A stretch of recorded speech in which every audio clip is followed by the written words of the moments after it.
You may have heard an objection made for this verse, which is central, and within that verse concerning one word which is central, the word not. According to some critics, Jeremiah 7:22 is in flagrant contradiction of what's found in the last 4 books of the Pentateuch, with their many commands of offerings and sacrifices. Those books, the critics say, affirm sacrifices were instituted by the command of God, while Jeremiah 7:22 denies this.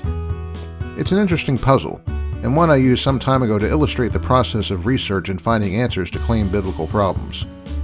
In this series, we'll consider 3 answers to the question of why Jeremiah 7:22 reads the way it does. Then we'll ask what the evidence indicates is the correct answer.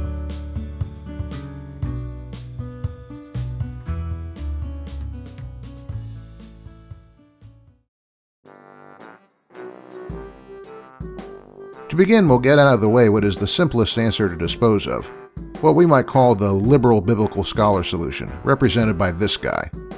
Now, I want to make it clear that I don't actually know if Boltman held to the answer I'm about to have him illustrate, or if he even had anything to say about Jeremiah 7:22.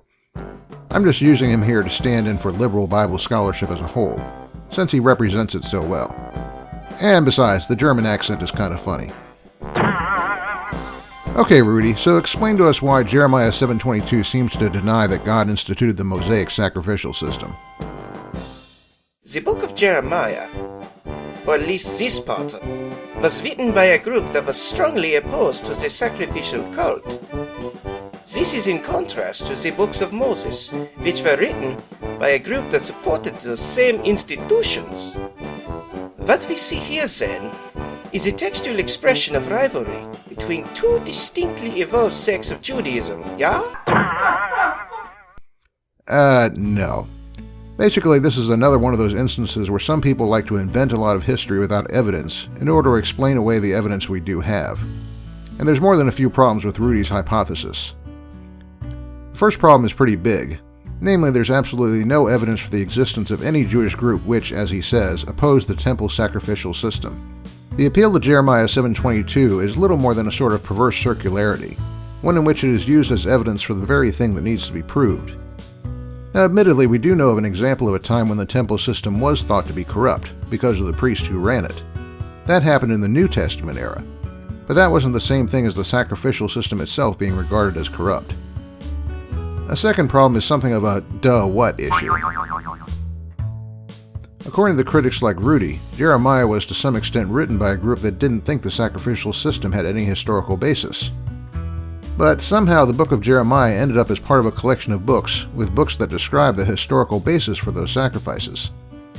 So if Jeremiah was written by people who hated the sacrificial system, you have to ask yourself why it was respected enough by pro-sacrifice factions that they put it into their canon, unedited.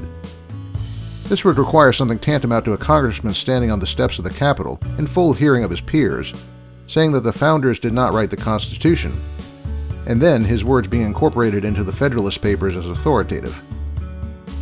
If there was some great rivalry around between Moses and no-Moses parties, then it's unrealistic to suggest that each party was so radically unfamiliar with the other party's texts and arguments, so as not to be cautious in adopting and editing them.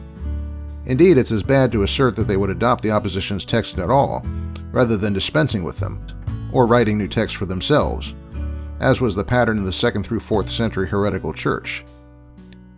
The sort of rejection of sacrifices required for the existence of a no-Moses party would have resulted in an enormous split in Judaism that would have left reverberations even to this day, or at the very least would have left significant textual or archaeological evidence.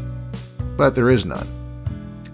A final point is then that later synagogue services, Jeremiah 7:22 was read at the conclusion of the reading of Leviticus 6 through 8. If Jeremiah 7:22 were indeed a flat condemnation of sacrifices, then how is it possible that it was attached to the end of a Jewish liturgy that gives instructions for those sacrifices?